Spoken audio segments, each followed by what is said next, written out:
श्रोता प्रेमियों, मैं राम सागर शास्त्री आप लोगों के समक्ष रखने जा रहा हूं राजा सौदास की कथा। देखिए, विष्णु पुराण में राजा सौदास की कथा आई है।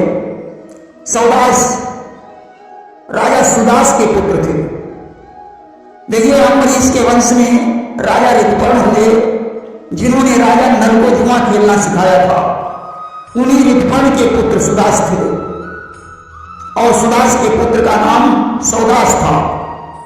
राजा सौदास बड़े प्रतापी राजा थे।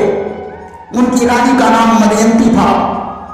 राजा शिकार खेलने का प्रेमी था। एक दिन की बात है, राजा सौदास शिकार खेलने के लिए एक जंगल में पहुंचा कि एक बार हुई सवारा और जंगल खेलन चले शिकारा। उस जंगल में दो सिंह रहते थे, जिन्होंने संपूर्ण जंगल को मृगों से हीन बना दिया था। अब तो जंगल में जब उसने सिंहों को देखा, धनुष पर बाण चढ़ाया और एक सिंह पर संधान कर दिया। बाण के लगते ही वह सिंह भयंकर राक्षस बन गया। राजा ने दूसरे सिंह पर बाण चलाया तो उसने कहा, राजन, तुमने हमारे ऊपर बाण चलाया है, इसका बदला मैं तुमसे अवश्य लूंगा। इतना कहकर वह सिंह अंतर्ध्यान हो गया। सौदास घर लौट आए और कालांतर में उन्होंने वशिष्ठ जी के द्वारा एक यज्ञ किया। यज्ञ समाप्त होने के बाद वशिष्ठ जी कहीं बाहर चले गए। उस राक्षस को मौका मिल गया। उसने वशिष्ठ का रूप बनाया और राजा के पास पहुंचा। उसने कहा, राजन, यज्ञ पूर्ण होने पर मुझे नरमांस का भोजन कराना चाहिए, इसलिए तुम इसकी व्यवस्था करो, मैं अभी जा रहा हूं। इतना कहकर वह शर्मी से बाहर चला गया और रसोइये का वेश बनाकर पुनः राजा के पास पहुंचा। राजा ने उसे नरमांस पकाने का आदेश दे दिया। उसने मांस पकाया। राजा ने उस नरमांस को सुवर्ण के पात्र में परोसा और वशिष्ठ जी के आने की रास्ता देखने लगे। जिस समय वशिष्ठ जी आए तो राजा ने वह नरमांस का थाल वशिष्ठ जी के सामने रख दिया। अब तो मांस देखकर वशिष्ठ जी को बड़ा क्रोध आया। उन्होंने ध्यान धरकर देखा तो प्रतीत हो गया कि यह नरमांस है।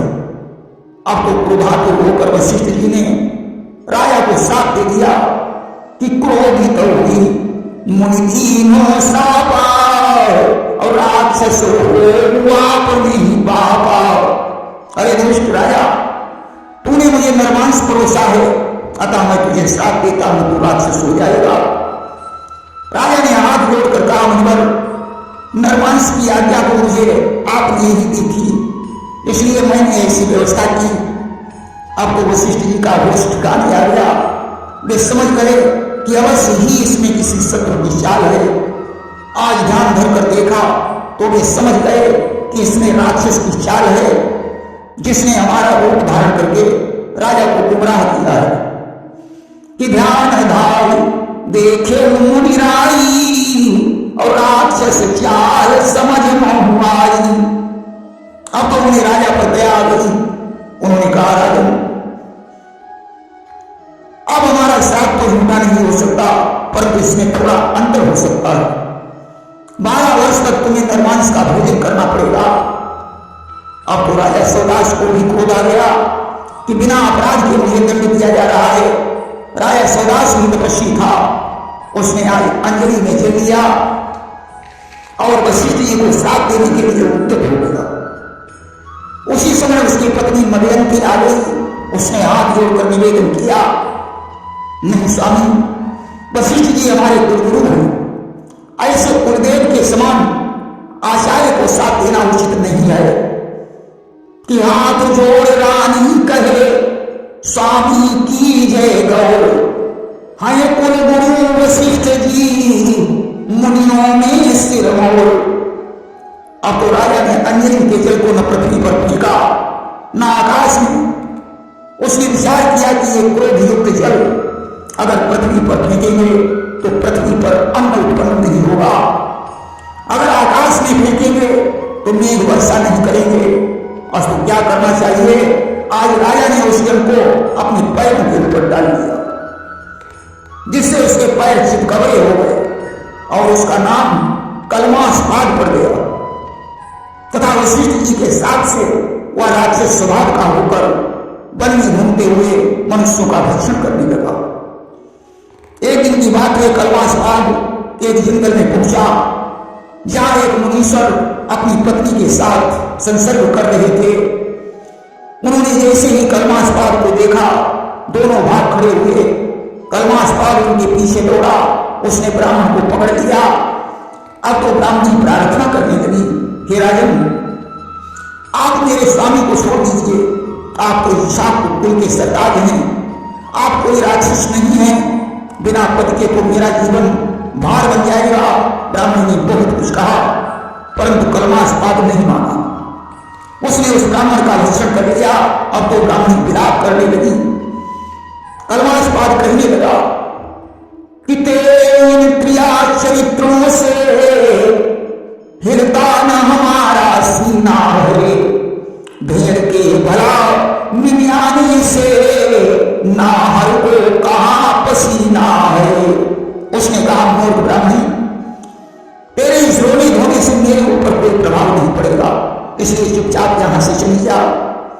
आज ब्राह्मणी को क्रोध आ गया। उसने कलमास्पाद को श्राप दे दिया कि तू जब अपनी पत्नी से संसर्ग करेगा उसी समय तेरी मृत्यु हो जाएगी। श्राप देकर उसने चिता बनाई और अग्नि में प्रविष्ट होकर स्वर्गधाम को चली गई। धीरे धीरे श्राप के 12 वर्ष व्यतीत हो गए।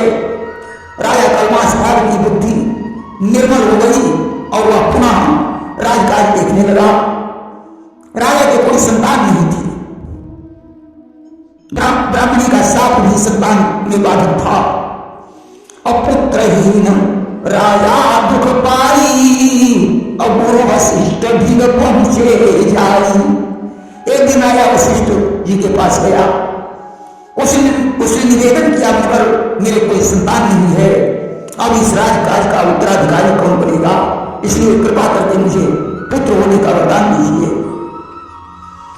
आज वशिष्ठ जी की कृपा से मदयंती गर्भवती हो गई, परंतु पुत्र 9 या 10 मास में उत्पन्न होता है।